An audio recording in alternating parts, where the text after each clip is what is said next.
Good afternoon. I am Johan from Bodywork for Men in South Africa, also known as Vanilla Boy.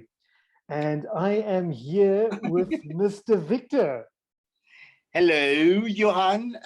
Yes, I'm Mr.Viktor, is my professional name. I'm a tantric body worker. I'm also a kink-aware coach. I work with kink and BDSM, but also I'm a theater maker. So you can imagine how all those things come together. And I work basically based in Amsterdam. Here I have my studio, what's what you see, my dungeon, which is a mix between kink and tantra, because I work together with the two techniques. And my work is go basically towards how you can approach healing through kink approach. Like when you talk about kink, you talk about the shadow. When you talk about kink, you could talk about kink sexuality. So my work is related to that.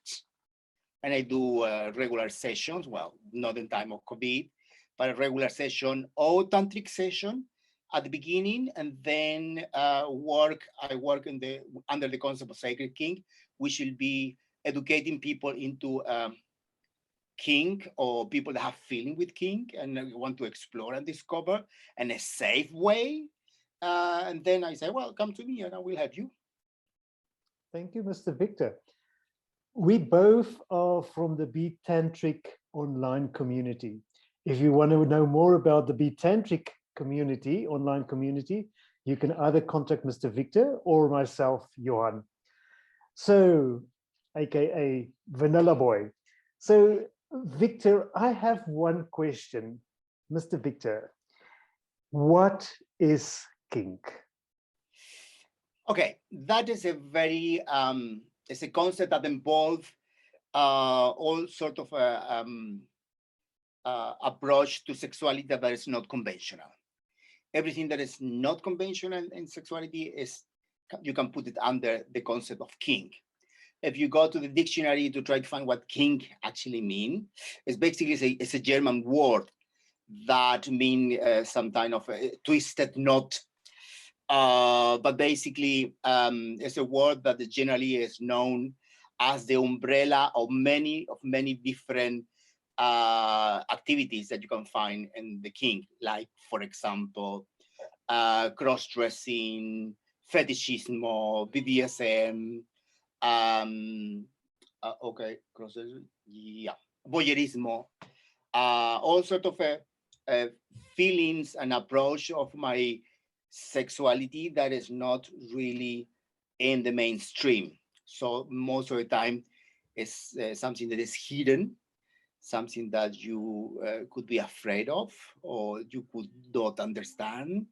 And so then why it's for me very interesting to work with people that have those feelings and to say to them, listen, there's nothing wrong with that. You can be happy if you have a fetish for underwear, for example. Nobody dies, and you can find a way to enjoy that aspect of yourself that can help you to be happy and be a better person. Less stress, for example. Many clients that come to me, which I do a lot of the bondage sessions, I work a lot with ropes, as people that somehow are under a lot of stress, directing things, so they need somebody that holds the space for them and tie it up, because through being tied up, you find freedom, which is actually something that I always found fascinating. I hear what you say, and for me, you know, kink always was the same thing as bondage, rope work, pain, and what I hear you say, it's not pain, it's not rope work, it can be anything else that's not vanilla. Precise.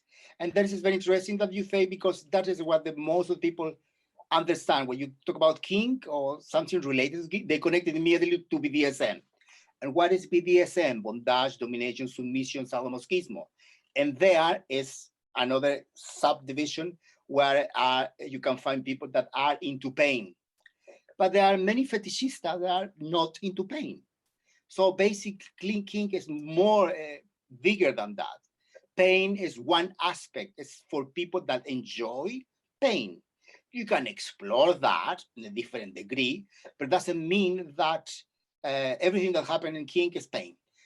What we people associated very much to pain because it's what you see mostly in pornography. Because I always say to people, it's very easy to make a video where you are hitting or doing terrible things to someone, torture or everything, sexual torture, obviously, because that sell. But if you go to someone to try to go into like will be service or even massage in kink, they wouldn't sell. People will get bored. Oh, that's boring.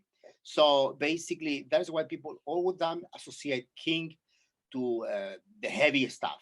Okay, we like play with this. You can do it very strong, but also you can be very soft. But this is not for everyone. It's you need to know when you find a partner that want to explore with you that, and then you say, listen, I'm not into pain, but I like very much to be tied up. Tied up, you can be tied up with ropes, which is I do a lot, but also this is fall under the concept of restraint. Yeah, and restraint, you have different way of restraint. I like very much the ropes because ropes for me can bring you to an altered state of consciousness where you go deep into a kind of hypnotic or kind of let's say a spiritual discovery for yourself. Can be very much a kind of meditation.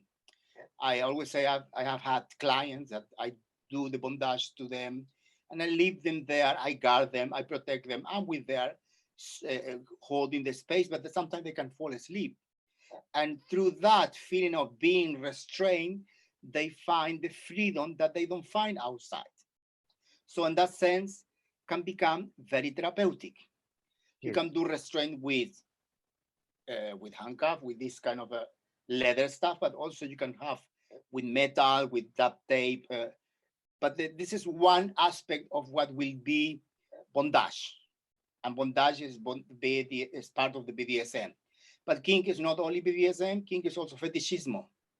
So you, for example, as a vanilla boy, can have some fetish, but that doesn't mean that you are fully involved in the lifestyle of kink lifestyle.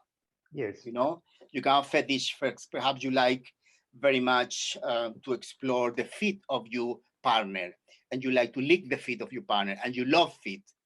And that will be your fetish. But also you can have fetish for rope. You can have fetish for high heels. Even you can have fetish for a woman's underwear. And but that doesn't mean that you don't need to be fully kink to have fetish. So what we do, what we see mostly in sexuality, people have the inclination like, oh, I like this fetish. I'm fetishista with rubber. I like to dress in that. But this doesn't mean that you go with through the BDSM. BDSM mostly is you enter a kind of type of relationship where we call it power exchange dynamic, which would be another theme for another time. But this is, you can have an idea of how that things work out. But also you have people that love to be voyeurista. They like to watch people having sex. Most of the people that are watching in internet porno things are voyeurista.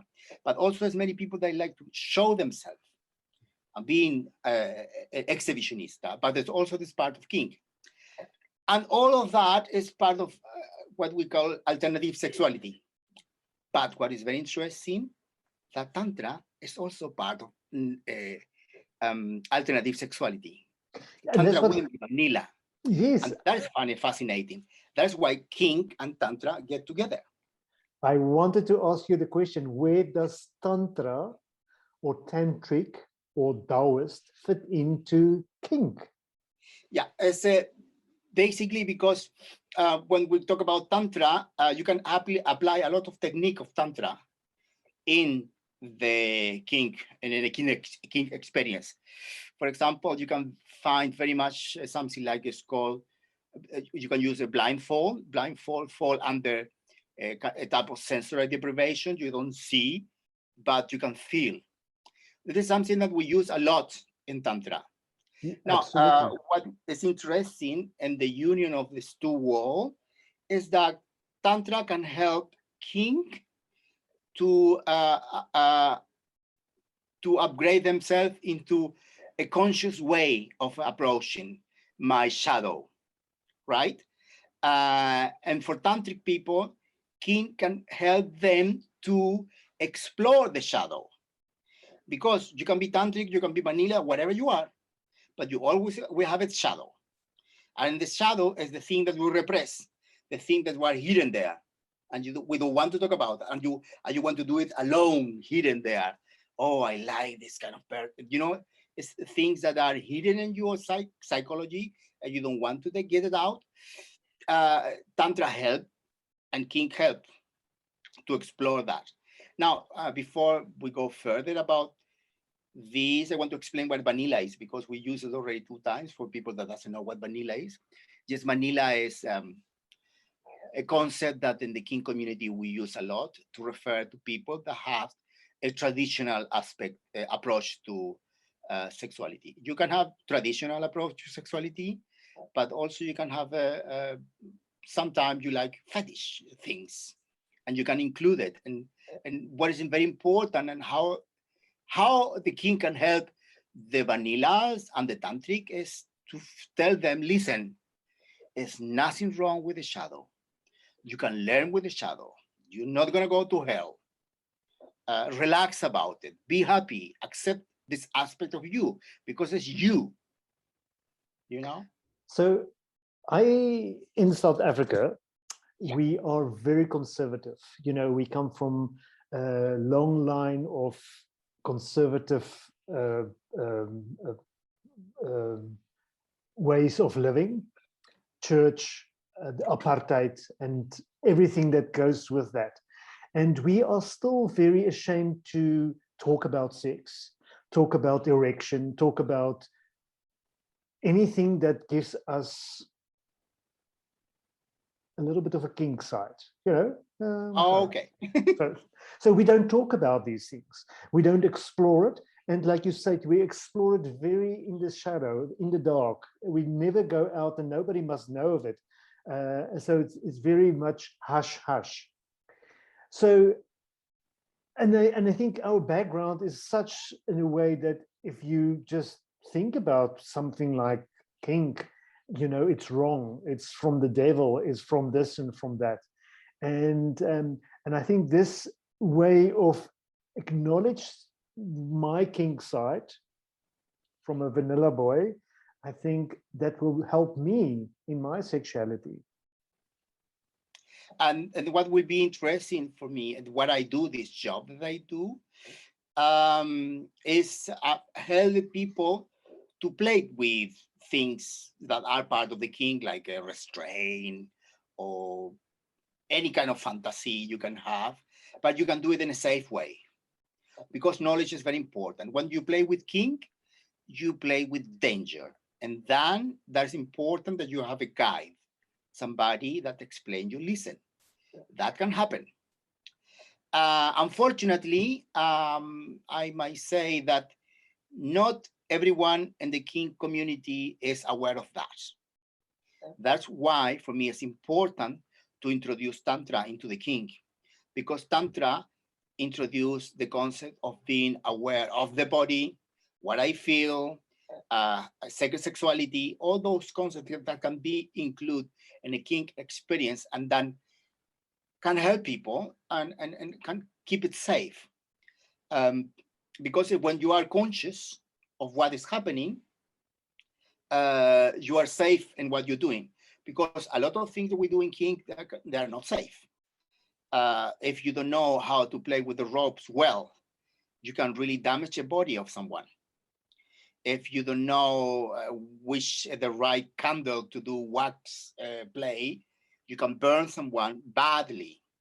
if you don't know how to play with breath and basically with breath work, and as part of sensory deprivation, normally you can find work, expression, and kink that are controlling the breath of someone. If you don't know how to do it, you can kill someone. If you do mummification and you don't know the technique, you always are. Kink is risk. Actually, it's a word in the kink community that is called RAC, which means risk aware consensual kink. For us, it's very important that when you are involved in any kink activity, as you are aware that it should be sane, safe, and consent. Sane in the sense of I'm aware of what is happening around me. I mean, I don't drink alcohol and take drugs, because I'm not aware of what is happening. That is what I'm saying. Safe, that I know and I'm prepared for any risk or any situation that can happen. So I wouldn't put as a dominant my submissive and risk, and consensual, which that is very important, is that the thing you do to a person are all agree. And when the person say to you, listen, I don't feel good, or listen, I don't like that, you have to stop. And you are in agreement. And we use very much in kink something that's called the stop word. The typical word that we use is we use color. Red is for we're in danger, please stop. Green is yes, let's go on. Yellow, I'm okay. I could go a little bit more, but not so much.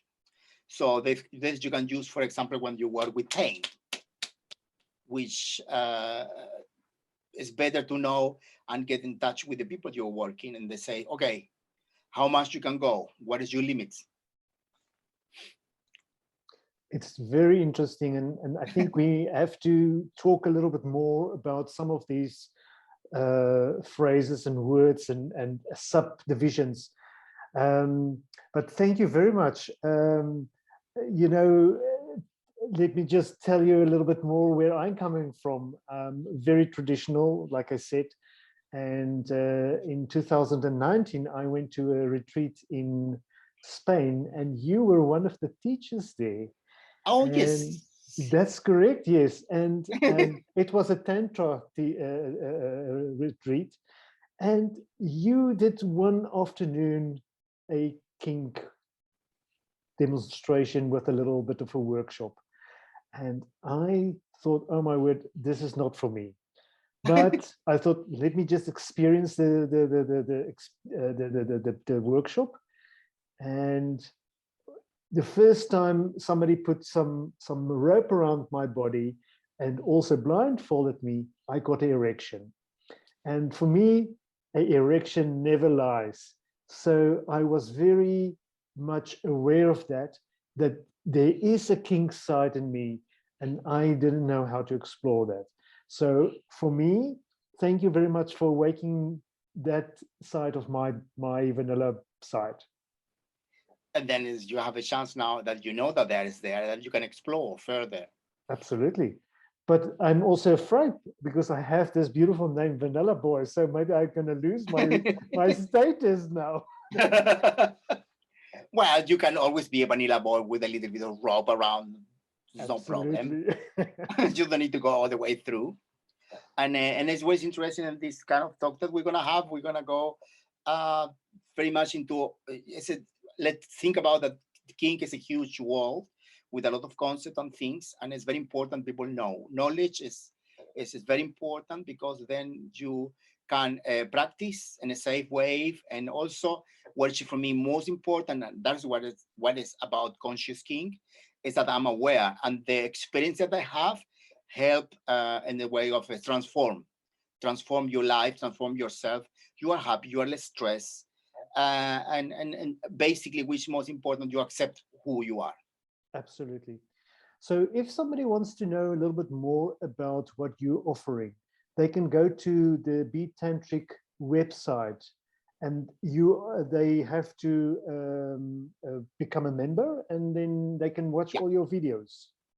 Yes, you can become a member, and then you can have a chance of participating in the sessions that I do. I do every 2 weeks a session with different topics with a group of people that we have already. It's very nice. And there, I use a lot of bondage. So I do tutorials. I help people. We do via Zoom a session with, they learn to do the basic bondage with ropes. So it's also a bit practical. So, but those sessions are not recorded. No, nothing is recorded. Okay. Because the privacy for me is very important. Okay, but the sessions on Be Tantric website, they are recorded because that is training. Yeah, the one that are training that are recorded, but then you need to pay. Yeah. But this what we're recording now, for example, is open. Yes. It's not for pay, but this will be in the Be Tantric. So you have two chances to go to my sessions every 2 weeks to explore what is happening to you, and then in the future, perhaps possibly I will do a specific workshop and some topic of kink. But that's not yet. And just we're building up the kink community in the Be Tantric. Great. So thank you so much for this wonderful understanding. I don't think I understand everything yet, but at least I know kink is the umbrella of all the other subdivisions of BDSM, and all those fetish. You have a cross dress, you have a voyeurismo, and then you have something that is very important to understand, that kink means not traditional sexuality. It's a concept that involves all activities that are not traditional. And it doesn't mean, let's say, alternative sexuality. Sometimes some people in some books you can find it as fetish sexuality. If you want to explore, and really it's a lot of bibliography, a lot of books written about it, especially from the side of professional and kink, that psychologists, all sorts of people. I will recommend, I would like very much the approach that Lee Harrington has. It's a book, it's called Sacred Kink from Lee Harrington. It's a very easy reading and it's a very beautiful. And then you can have a kind of introduction of how you can see kink in the different phases. And which is interesting is that the approach of that is towards the spiritual side as well. Thank you so much. This makes a little bit more sense for me. And I think we're going to have a very nice conversation. And then I'll talk to you soon. Thank you, Mr. Viktor. Thank you. Till next time. Thank you. Bye.